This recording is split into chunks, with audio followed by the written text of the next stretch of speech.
माझ्या कपड्यावरून समजून जा, मलाच ग्रीन सिग्नल. रायगडच्या पालकमंत्री पदाबाबत मंत्री भरत गोगावले यांचं मोठं वक्तव्य.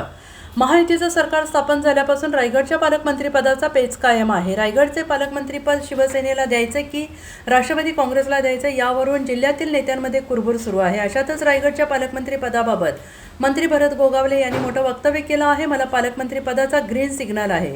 कागदोपत्री मुख्यमंत्री आणि उपमुख्यमंत्री लवकरच घोषित करतील असं वक्तव्य गोगावले यांनी स्पष्ट केलंय. त्यामुळे 15 ऑगस्ट अगोदर गोगावलेंना पालकमंत्रीपद निश्चित होण्याची शक्यता वर्तवली जाते आहे.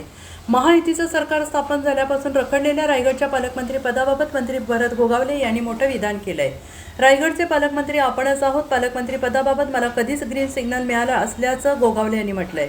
त्यामुळेच मी आज हिरवा सदरा देखील घातला असून यावरून तुम्ही समजून जा, मलाच रायगडचे पालकमंत्रीपद मिळेल असं मिश्किल भाष्य गोगावले यांनी केलं आहे. रायगडच्या पालकमंत्रीपदावर अखेर शिक्कामोर्तब झालेला आहे. राज्याचे मुख्यमंत्री उपमुख्यमंत्री हे लवकरच अधिवेशन संपल्यावर याबाबत कागदोपत्री घोषित करतील असं देखील गोगावले यांनी म्हटलंय. पुढील 15 दिवसांच्या आत आणि 15 ऑगस्टच्या आत मला पालकमंत्रीपद मिळेल असं देखील गोगावले यांनी म्हटलंय.